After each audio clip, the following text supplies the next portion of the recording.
Hello, and welcome to Slow Night, Ancient Tales. Tonight, we bring you Na Do-hyang's short story, Before I Found Myself. A young mother named Su-nim earns her living picking rice at a mill, day after day, and at home waits her infant son, born only a few months earlier. Against the judgment of the world and the illness of her child, the only things she has left to hold on to are faith and waiting. Let this story, layered like the cold of a winter night in a poor, narrow room, carry you gently into sleep tonight.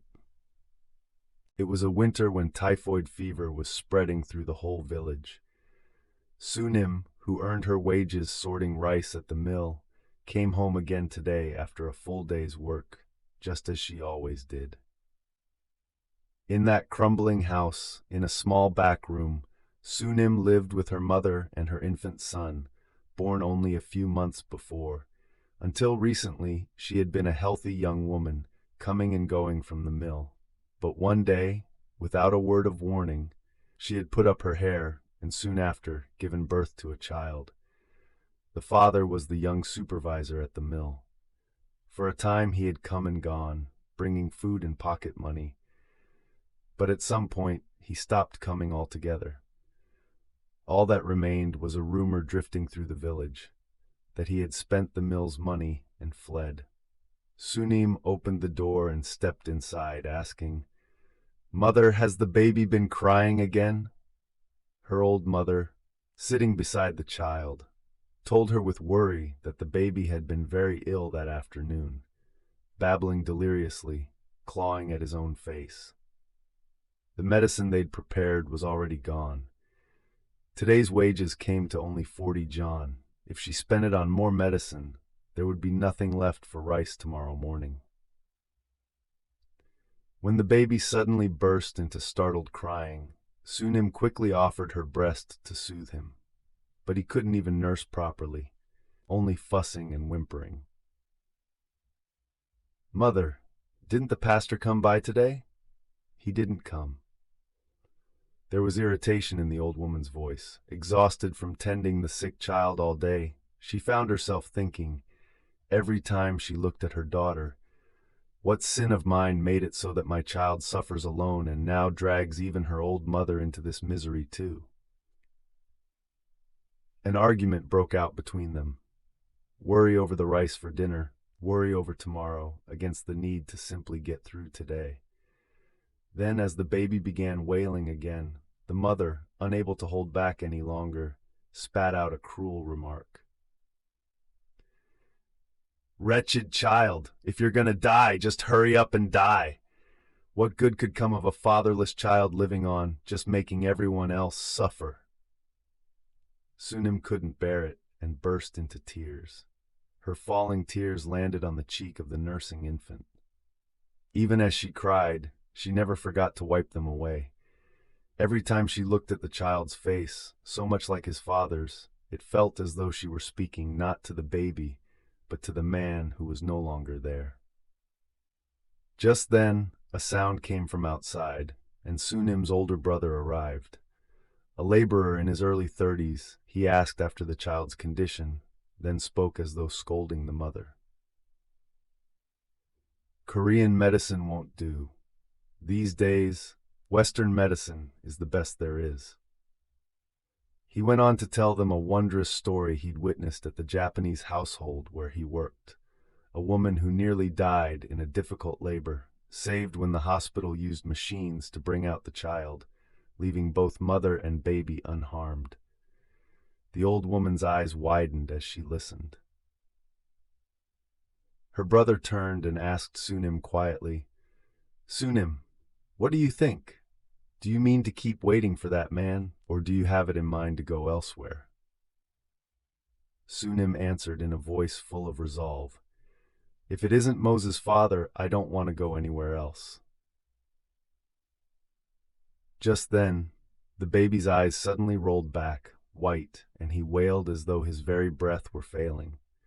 Alarmed, her brother examined the child, then rushed out to fetch a doctor trained in Western medicine. Before long, the doctor arrived and examined the baby. There's a great deal of this illness going around these days. He needs to be taken to the hospital. Su-nim glared at the doctor with something like murder in her eyes. Hen suddenly clutched the child tight against her. If he's going to die, he'll die in my arms.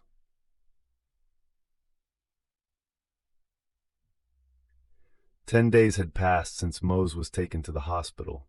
Su-nim went to visit every single day, but the hospital would not let her see him. There were days she stood at the entrance from morning until night, hearing no news at all, before finally turning back home. Each time she passed the house where her brother worked, he tried to comfort her. "Don't worry. Do you really think the hospital can't handle a sickness like that? There's nothing to worry about." Then, one day, her brother mentioned something strange. Walking home drunk the night before, he'd noticed a man loitering outside their house who bolted the moment he spotted him, and from behind, the man had looked, for all the world, like Mose's father. He'd also heard a rumor that the man was working at a Japanese-run mill in the port city of Mokpo, asking after Su-nim and the baby, and saying he might return to Seoul soon. A thin thread of hope flickered in Su-nim's chest, but whether it was true or false, she had no way of knowing. 5 more days passed. Around that same time, the pastor who had come to pray for them every day passed away from the very same illness. Before the shock of that news had even faded, her brother came to her, his steps heavy and slow. "Su-nim, don't be startled. Moses died." Unable to believe the words, Su-nim let out a hollow laugh. But the moment she understood it wasn't a lie, she collapsed to the floor, sobbing and thrashing in grief. Mose, take your mother with you too. You never even had a drop of your mother's milk, never once got to be held in your mother's arms." Night fell, and cold moonlight fell over the snow. Su-nim and her brother went out to retrieve Mose's small body. As Su-nim turned a corner down the alley, she came face to face with a man walking the other way. "Oh, Mose's father!" It was him. Between the two of them, reunited after so long, tears came before any words could. Su-nim told him that Mose had died, and he answered her coldly. "It's all because of you. I don't even know where I'll go from here. This is a good final meeting, I suppose. I'm leaving." Su-nim clung to him, pleading. "You once told me by the mill that you'd never forget me as long as you lived. If you're leaving, take me with you." But he only laughed, shaking her off. "I'm not the man I was then." The sound of footsteps approached, and in an instant he vanished into the dark. Su-nim collapsed onto the white snow and wept for a long while. Then, at last, she rose to her feet and looked at herself, standing alone beneath the cold moonlight. "I have no Jesus, no hospital, no Moses' father. I have nothing at all." Standing alone in that silence, facing herself so clearly, so utterly alone. It was the very first time in her life she had ever done so. That's tonight's story. The winter of a young mother who held her sick child close, clinging to faith and hope through it all, and the moment she finally faced herself, alone upon the white snow, it lingers long after the story ends. We hope you felt alongside us Na Do-hyang's delicate psychological detail and the hard, quiet lives of the poor in 1920s Korea. Tonight, set down whatever weighs on your heart and let yourself drift into quiet sleep. Have a warm night, sleep well,